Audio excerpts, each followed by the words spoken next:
سڵاوتان لێوێ بەڕاستی شەڕی غەزە گەیشتە ئەم چەند سەعاتەی ڕابردوو گەیشتە قۆناغێک کە ئەتوانین بڵێن شەڕەکە بە تەواوەتی لە کۆنتڕۆل دەرچوو ئەگەری زۆرە شەڕەکە ببێتە شەڕێکی هەرێمی هەتاوەکو نیمچە جیهانیش لە کاتژمێرەکانی ڕابردوودا واتە شەوی ڕابردوو دەوڵەتی ئیسرائیل نەخۆشخانەی غەزەی بردومان کرد تاوەکو ئێستا بەلایەنی کەم 500 کەسی کوشتووە کە لە ناویدا ژن و منداڵیش هەن. ئیتر ئەمە وای کرد لەلایەک شەقامی عەرەبی ئیسلامی هەتا ئەتوانم بڵێم جیهانی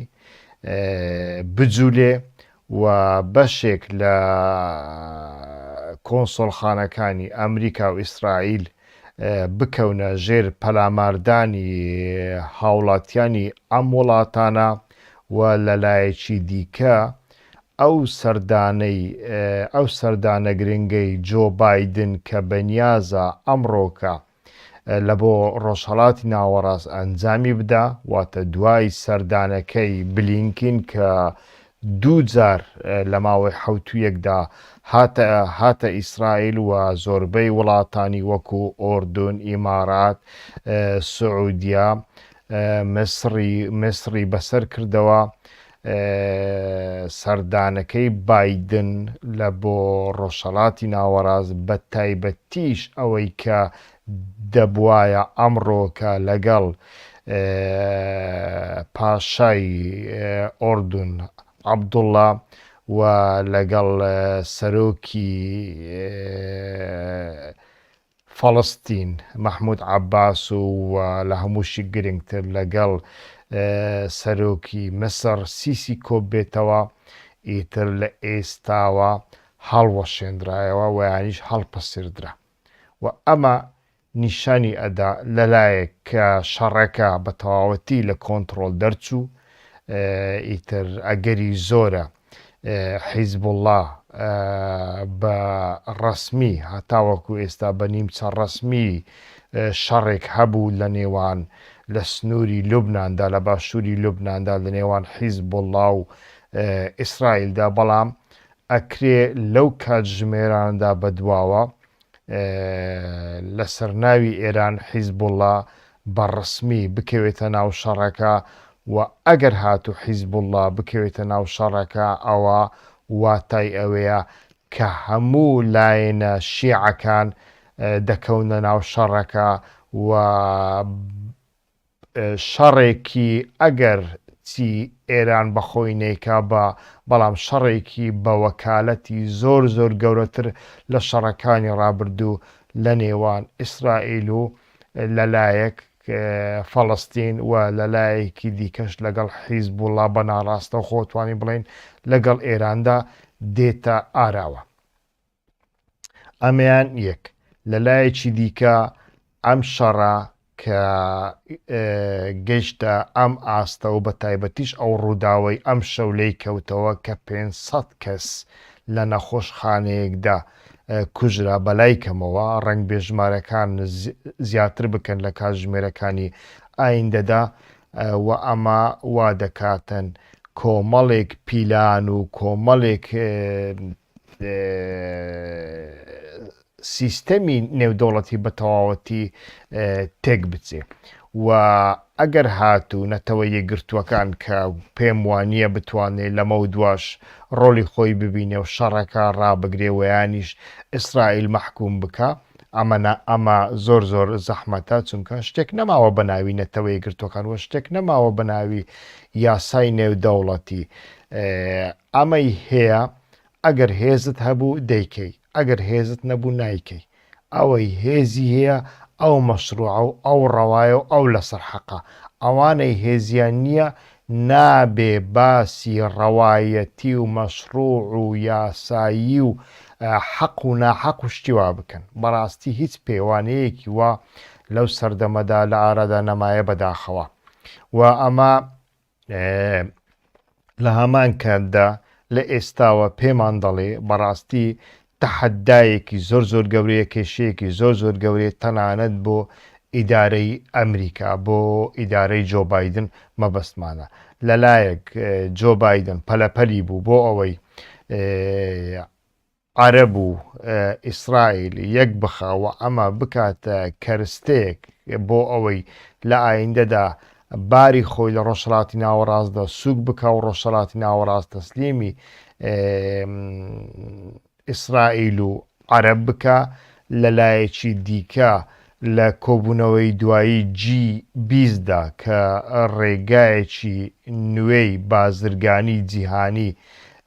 کرایەوە، کۆریدۆرێکی نوێی بازرگانی جیهانی کرایەوە، ئەم ڕێگایە بە لە هیندستانەوە بە سعودیە و ئیمارات دەبەسترێتەوە، لەوێشەوە بە ئیسرائیل دەبەسترێتەوە تا یۆنان. ئەم ڕێگایەش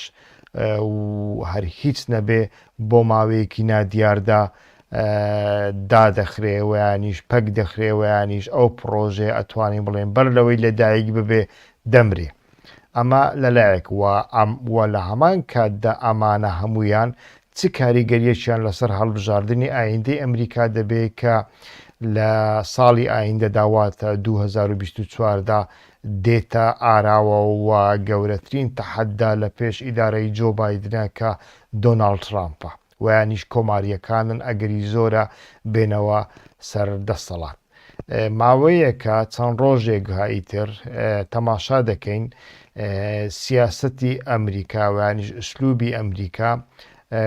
تۆزێک گۆڕانکاری بەسەرداهات لەو حوتویەدا کە بلینکن وەزیری دەرەوەی ئەمریکا بە سەردانێکی کتوپڕهاتە ئیسرائیل و بە ئیسرائیلیەکانی گوت وەکو یەهودیەک وەکو جوولەکەیەک هاتوومەلاتان پشگیریتان لێ یەکەین و لەوە لە هەمان کاتدا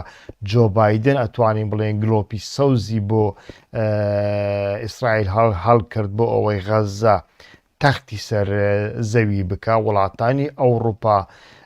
بە هەمان شێوە وەکو بڵێ کە فەڵەستینیەکان هۆلۆکۆستێکیان ساز کردبێ، ئەوە ئیسرائیل نییە هۆلۆکۆستێکی دیکەی فەڵەستینی ساز دەکا، بە هەمان شێوە پشگیریان لە ئیسرائیل کردووە. بە هێرشەکەی حەماس ئیتر شتێک نەمابوو بە ناوی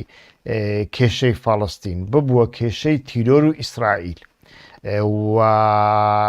بەڵام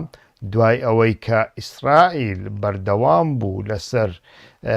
قەتل و عام و کوشت و بڕوو هێرشێک بەبێ ئەوەی جیاوازی بکە لە نێوان ژن و منداڵ و مەدەنی و سەربازدا، ئیتر ئەمە وای کرد وڵاتە بەهێزەکانی ڕۆژهەڵاتی ناوەڕاست بە تایبەتی مەسر و ئۆردون زۆر نیگەران بن و لە هەمان کاتدا سعودیای عەرەبی کە ماوەیەکە خاڵە لاوازەکانی ئەمریکا و سیاسەتی جیۆپۆلۆتیکی ئەمریکای لە ناوچەکەدا زۆر باش ئانالیز کردووە و ئەتوانێ یاری پێ بکە و ئەمانە ئەتوانین بڵێن دەردێکی باشیاندا بلینکن و ئەمە وای کرد سیاسەتی ئەمریکا تاڕادێک ئوسلوبی ئەمریکا گۆڕانکاری بەسەر دابێ. سیسی لە کاتێکدا کە بلینکنی بینی و تۆقەی لەگەڵ کرد و پێیوت ئایا جەنابەت وەکو جوولەکەیەک هاتۆیتە سەردانی ئێمە، و ئەمە پەیامێکی دیبلۆماسی زۆر تند بوو، سەرنجی هەموو ڕۆژنامەنووسانی جیهانی ڕاکێشا و لە سەردانەکەیدا بۆ سعودیە شازادە محەممەد بن سەلمان کە دەبوایە وابزانم ڕۆژی هەینی ویانی شەممە لەگەڵ بلینکین کۆب بووایەوە لە ئۆفیسەکەی خۆیدا نزیکەی 8 سەعات دیدارەکەی لەگەڵ بلینکن دواخست، واتە ئەتوانی بڵێن 8 سەعات بلینکنی لەسەر پێیان ڕاگرت و ئەمە بەڕاستی پەیامێکی دیبلۆماسی زۆر توندە و لە هەمان کاتدا پاشای ئۆردون عەبدوڵڵا زۆر نیگەرانە. نیگەرانیەکانی ئۆردون و مسر مرۆڤ باش لێی تێگا کە مسر کێشەیەکی زۆر گەورەی لەگەڵ ئیخوان الموسلیمیندا هەیە و ئەگەر بێت و ئەو پەنابەرانە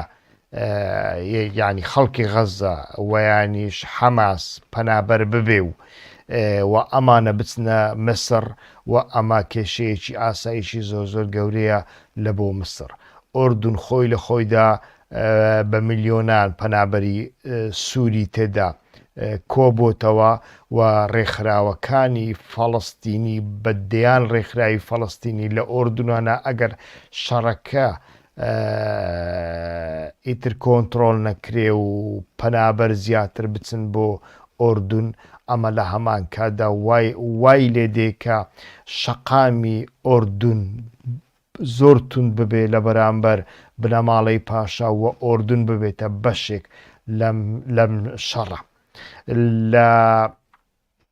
هەمان کاتدا وەکو وتمان هەر سێ وڵات و تەواوی وڵاتانی عەرەبی ئیتر بە ئەمریکایان وێت کێشەیەک نییە بە ناوی کێشەی حەماس و ئیسرائیل، کێشەیەک هەیە بە ناوی فەڵەستین و ئیسرائیل. بۆ نمونە محەممەد بن سەلمان و سعودیا کێشەیەکی زۆر گەورەیان لەگەڵ ڕێکخراوی ئیخوان موسلیمین هەیە کە حەماسیش بەشێکە لە ڕێکخراوی ئیخوان موسلیمین. ئەتوانین بڵێن بەشی فەڵەستینی ئیخوان موسلیمینە، بەڵام لە دیدارەکەیدا لەگەڵ بلینکن سەرباری ئەوەی بلینکن 3 جار داوای لێ دەکا کە ئەو هێرشەی حەماس مەحکوم بکە، بەڵام محەممەد بن سەلمان ئامادە نییە مەحکومی بکە. سەرباریەوەی کێشەیەکی زۆری لەگەڵ حەماس هەیە و هیچ پەیوەندیەک لە نێوان سعودیە و حەماسدا نابین، بۆ لەبەر ئەوەی هەمویان دەزانن ئیتر ئەگەر بێت و ئیسرائیل ڕانەگیرێ لە شوێنێکدا و بەڕاستی ئیقناع نەکرێ بۆ ئەوەی کێشەی فەڵەستین چارەسەر بکە، ئیتر ئەم کێشەیە شتێک نامێنێ بە ناوی کێشەی فەڵەستین و کێشەکە زۆر لەمە گەورەتر دەبێ و دەپەڕێتەوە ناو وڵاتانی دیکەی عەرەبی. بۆ نمونە لە دوای ئەو هێرشەی چەند کاتژمێرێک بەر لە ئێستا بۆ سەر نەخۆشخانەی غەزە کە هەتا وەکو ئێستا ژمارەی کوژراوان 500 کەسە لە ناویاندا ژن و منداڵێکی زۆر هەیە. ئەمە وای کردووە لە ئێستادا هەموو شەقامەکانی بەیروت و عومان و قاهیرە و ڕیاض و دەوحە و ئەوانە حتا ئیستەنبوڵیش ئیتر بکڵێن. ئێستا کە خەڵک لە شەقامەکانە بە ئاشکرا داوا دەکەن کە هیچ دیدارێک نابێت لەگەڵ ئەمریکا و جۆ بایدن ساز بکرێ و لە هەمان کاتدا داوا دەکەن کە کۆنسۆلۆسەکانی ئەمریکا و هەموو پەیوەندیەکان لەگەڵ ئەمریکا و ئیسرائیل ڕابگیرترێ و ئەمە بەڕاستی کێشەیەکی زۆر قورسە لە بۆ ئەمریکا. لە هەمان کاتدا هەر وەکو باسمان کرد ئیتر ئەگەری زۆرە لە کاتژمێرەکانی ئایندەدا ئیتر سەرکردەکانی شیعە جا خامینەیی دەبێ ویانیش ئایەتوڵڵا سیستانی دەبێ ویانیش حەسەن نەسڕوڵڵا دەبێ بێنە سەر تەلەڤیزیۆن. لە ناو لوبنانیەکاندا قسەیەکیە ئەڵێن کاتێک نەسڕوڵڵا هاتە سەر تەلەڤیزیۆن ئەما شتێکی گەورە ڕوئەدا. لە تەواوی ئەم شەودا من سەیرم کرد، لە تەواوی ئەم شەودا لە نێوان حیزبوڵڵا و ئیسرائیلدا شەڕ هەبوو و شەڕەکە پێدەچێ لە کاتژمێرەکانی ئایندەدا زۆر گەورەتر بەبێ و ئیتر حیزبوڵڵا بە تەواوەتی بکەوێتە ناو شەڕێکی زۆر قورستر و ئەمە تەحەدایەکی زۆر گەورە دەبێ لە بۆ ئیسرائیل، چونکە ئیسرائیل هەتاوەکو ئێستا لە بەرامبەر حیزبوڵڵا سەر نەکەوتووە. حیزبوڵڵا حەماس نییە. حەماس لەناو گرتوخانەیەکدایە بەتەنیا ئاسمانی لێ دیارە، لەناو ئابلۆقەدایە چەندین ساڵە سەرباری ئەوە دەتوانێ تەکنۆلۆژیای دروستکردنی چەک و موشک بەدەست بێنێ و بە خۆی چەک و موشک دروست بکە و لە ماوەی 20 دقەدا 5,000 ڕۆکێت فڕێ بداتە ناو ئیسرائیل. حەماس سەرباری ئەوەی لە ناو حەبسخانەیەکدایە، بەڵام بە هەزاران تونێلی هەیە و ئەگەری زۆرە ئەم تونێلانە بەشێکیان کۆڵدرابن تاوەکو ناو قوڵایی خاچی ئیسرائیل. ئەگەر بێت و شەڕەکە قڕس بوو، حکوومەتی نەتەنیاهۆ بەڕاستی هێرشێکی سەرزەمینی بکاتە سەر غەزە، حیزبوڵڵا بکەوێتە ناو شەڕەکە، ئەوە ئەگەری زۆرە لە کەرتی ڕۆژهەڵاتدا واتە لەو شوێنەی کە لە ژێردەسەڵاتی حکوومەتی ئەلفەتح و مەحموود عەباسدایە لەوێژدا ئیتر شەڕێکی قڕس ڕووبدا و ئەم شەڕە احتیمالە بکەوێتە ناو بەرەی پشتەوەی سوپای ئیسرائیل. خۆی لە خۆیدا چەند ڕۆژە بە پێی میدیاکان لە نێوان سوپای ئیسرائیل و نەتەنیاهۆدا کێشمەکێشێک هەیە و سوپا هەتاوەکو ئێستا لە دوودڵیدایە ئایا هێڕش بکاتە سەر غەزە یان نا، لەبەر ئەم هۆکارانەیە. چونکە وەکووتم ئەکرێ چەچی گەورەتر لە دەست بزوتنەوەی حەماسدا بن و ئەکرێ حەماس تونێلی کۆڵابن بۆ ناوخاچی ئیسرائیل و لە پشتەوە ئیتر دەست بوەشێنێ. لە هەمان کاتدا حیزبوڵڵا وەکو گوتمان حەماس نییە. حیزبوڵڵا بەتەنیا ژمارە دیارەکانی 100,000 کەسی پەروەردەکراوە و حیزبوڵڵا هیچ جۆرە ئابلۆقەیەکی لە سەردانیە سنوورەکانی کراون بەڕووی سووریا، لە سووریادا ئێران هەیە، لە سووریادا رووسیا هەیە، واتە هەموو چەکەکانی رووسیا و ئێران لە ڕێگای سووریا دەگاتە دەستی حیزبوڵڵا. حیزبوڵڵا بەهۆی ئەوەی باوەڕی بە ویلایەتی فەقێ هەیە، پەیوەندی لەگەڵ ملیسیا شیعەکانی یەمەن و عێراق و سووریا و ئەوانەی پاکستان و ئەفغانستانیشەوە زۆر بەهێزە و ئەتوانێ ژمارەیەکی زۆری چەکدار تەقویە بکاتە ناو لوبناان و هێڕش بکاتە سەر ئیسرائیل. و وەکو باسم کرد، ئیسرائیلیەکان ئەزمموی شەڕی حیزبوڵڵایان هەیە کە حیزبوڵڵا ئەو هێزە نییە گاڵتەی پێ بکرێ. خۆی لە خۆیدا ئەو کەشتیانەی ئەمریکا، کەشتەکانی شار کە هەر کەشتێک 200 فڕۆکە هەڵدەگرێ و سیستەمی پاتریۆت و سیستەمی موشکی بەهێزی بالستیکی لەسرە، خۆی لە خۆیدا لە بەرامبەر ئەو مەترسیە. بەڵام ئەمە بەتەنیا نابێتە شەڕی حیزبوڵڵا و ئیسرائیل، ئەمە لە هەمان کاتدا دەبێتە شەڕی ناوچەکە لەگەڵ ئیسرائیل. باشە ئەگەر هات و محەممەد بن سەلمان 4 ڕۆژ حوتویەک چی پێ دەڵێن فرۆشتنی نەوتی ڕاگرت، ئەمە چ قەیرانێک دروست دەکاتن. خۆی لە خۆیدا قەیرانی شەڕی ئۆکرانیا هەیە. ئەگەر هات و قەتەر ئیتر فرۆشتنی غازی ڕاگرت، ئەمە چ کاریگەریەک لەسەر ئابووری جیهان دەکا. ئەمریکا ناچارە حیسابی ئەمانە هەمووی بکە، بەڵام ئەو هەڵەی کە ئەمریکا تێکەوت لە ڕۆژی یەکەم لە دوای هێرشەکەی حەماس بۆ سەر ئیسرائیل، کە بەڕاستی هێرشێکی تیرۆریستی بوو، کە بەڕاستی هێرشێک بوو بۆ سەر خەڵکی سڤیل و مەدەنی، ئەمەیان ڕاستە، بەڵام ئەو هەڵەیە کە ئەمریکا لە سەرەتادا تێکەوت و ئێستاکە بۆی ناکرێ هەر چەند هەوڵ ئەدا ناتوانێت چارەسەری بکەوە وڵاتانی عەرەبی هەڵوێستیان زۆر توندە لە بەرامبەر ئەمریکا. محەممەد بن سەلمان نزیکەی 7 سەعات بلینکن لەسەر پێ ڕادەگرێ و دیدارەکەی تاخیر دەکا یا بۆ واتە لە ئۆفیسی خۆی ڕای دەگرێ و ئەو قسەی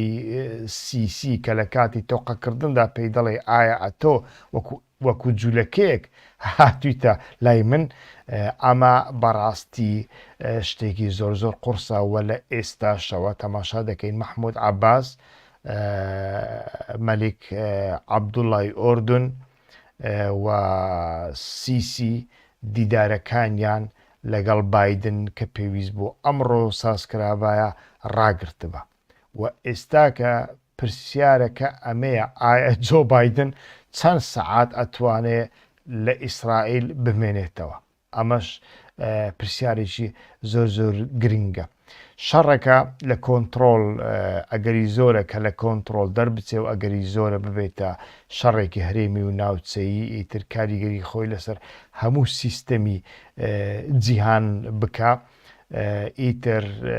کاتی ئەمە هاتووە ئەمانەی کە هێزیان نییە هێزەکانیان بەشناکە بەڕاستی بە پێی هێزی خۆیان چالاکی بکەن و جم و جۆڵی سەربازی ئەنجام بدەن، چونکە شتێک لە جیهاندا نەماوە بە ناوی حەق و عەدالەت و یاسای نێودەوڵەتی و مافی مرۆڤ و نەتەوەیی یەکگرتووەکان، هەموو شتێک ئیتر بۆتە هێز و ئەمڕۆکە ئێمە لە قۆناغێک داینە کە بەشەریەت و ئینسانیەت دڕندایەتێکی زۆر گەورە بە خۆدا دەبینی. تا دیداری ئایندا کاتێکی خۆش، ڕێز و سڵاو، هیوا خۆشناو.